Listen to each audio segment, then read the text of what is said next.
leadership, growing leadership, mentoring. But I feel there, like in all relationships, there is a bare minimum. And in a leadership role, if you drop below the bare minimum, you are just not there.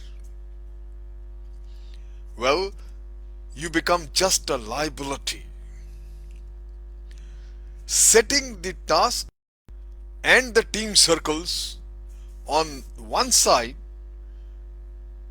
in the individual circle, my friend, the developing dimension of it, the bare minimum is to see the team member before they go on a leadership course or a program, and to see them again after their return. One can do that. Even you can do that by going through the motions as a drill, just to keep the system happy and keep the system going.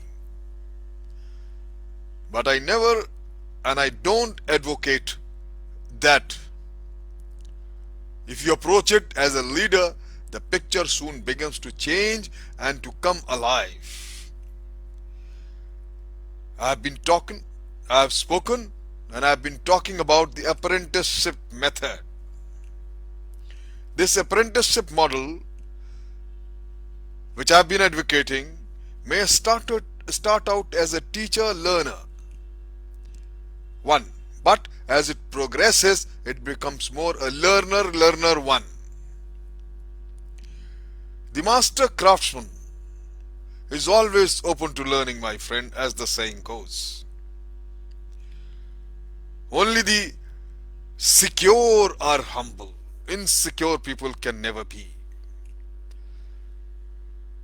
I will talk about a friend, a professional, as you take it as a case study. Now this fellow, friend of mine, is a highly knowledgeable person heading an institution. But he missing out on a whole circle of these three circle models I have been recommending and talking.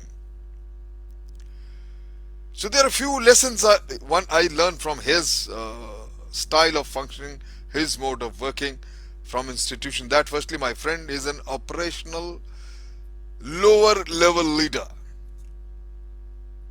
He owns the problem of developing his team leaders. It is not the problem of the human resource training department, I feel. They are in a staff relation to him.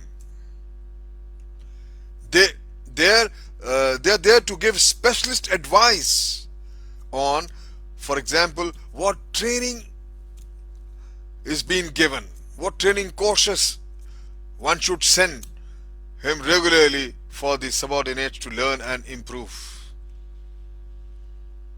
He should brief the team leaders individually. Remember that briefing is the key leadership function, and it applies to individual as well as to the team. There are intentions and expected benefits, I would say. It should be covered in every briefing. Above all, my friend, he should convey the importance of worthwhileness of becoming a better leader. His subordinates, the team leadership people, must be convinced that is worthwhile to graduate and come on to the level of the operational leadership. It's a real opportunity to enthuse, if not inspire, my friends, where my friend failed. And after every training, after every course, I tell him that there should be a debrief on a one-to-one basis,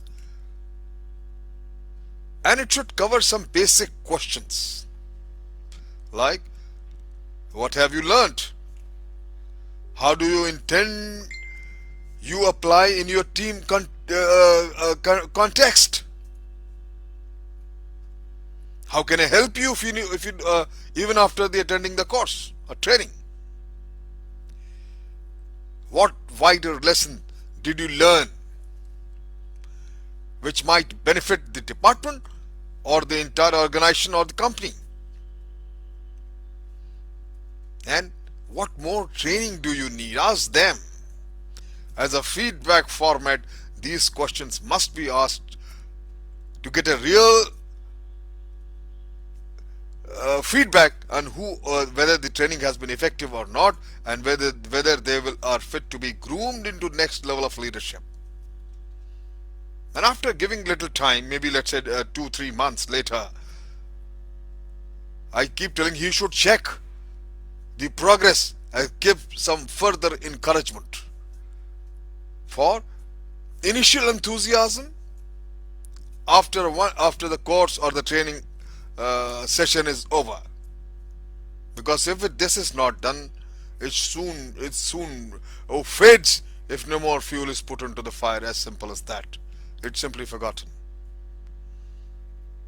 And lastly, I tell my friend, from his watching his style of functioning when it comes to growing leadership or mentoring, that he needs to give the human resource training specialists some feedback on the value of the team leadership courses they recommended. If you have these basic questions with you and you apply a regular feedback, or at least if you can't do that, my friend, then at least you can say goodbye and change profession and do something else. Otherwise, it will be counter effect to you all. I recommend all of you a book you must read, Peter's Principles of Incompetence. You will agree what I've just said. Thank you very much.